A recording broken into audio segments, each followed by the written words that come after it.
مساء الخير يا حبايبي، عاملين ايه؟ يا رب تكونوا بخير. النهارده هعمل معاكم وصفه حلوه جدا بتبقى متواجده وبنفضل من رمضان لرمضان مش عارفين نستغلها. هنعمل مع بعض ايس كريم البلح. بصوا، انا كان عندي كميه من البلح. كانت في التلاجة. لو انتي مش بتحبي الايس كريم البلح احتفظي بيها في التلاجة، لان البلح من الحاجات اللي بتسوس على فكره. انا مسكته غسلته كويس، بس قبل ما اغسله على فكره غسلته ونقعته. تمام. انا بعد كده فصصته، بعد كده غسلته وفصصته زي ما انتوا شفتوه. اخده غلوه كده في حوالي كوبايه ميه، لحد ما تلاقي نفسك تغرزي الشوكه جوه البلحيه، تلاقيها تطلع معاكي كده. انت تعرفي ان البلح استوى تمام السوا. تمام. هتسيبيه خالص لما يبرد، وهتاخدي كميه البلح. الكميه دي كانت حوالي 3 يعني كوبايتين، او كوبايتين كبار او 3 من الصغيرين.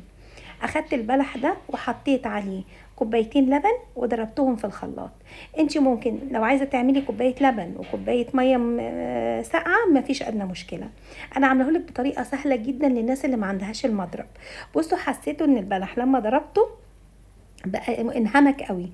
انت لو عايزه تضربيه بالميه وتصفيه الاول، لا، بس انا دي الياف فاحنا نستفيد بيها اكتر يعني. خساره ان احنا نستغنى عنها.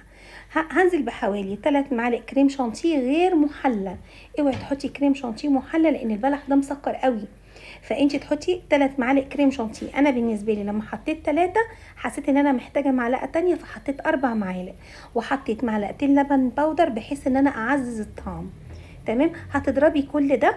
طبعا ايس كريم سهل قوي، ما فيهوش اي تكلفه، ولا في ان انت محتاجه تعملي مضرب او اي حاجه. سهل قوي قوي، وهتستغلي حاجه موجوده عندك. بصوا، هو العبوات دي بتتباع في محلات منتجات الحلواني. هو اتعمل منها علبتين. انتي طبعا بالنسبه للتزيين ممكن تحطي عليه كراميل، هتسيبيه من 4 ل5 ساعات في التلاجة. وهتحطي عليه، انا كان عندي مكسرات زينته بالمكسرات. انتي ممكن تحطي صوص كراميل. اتمنى ان انتوا تجربوه.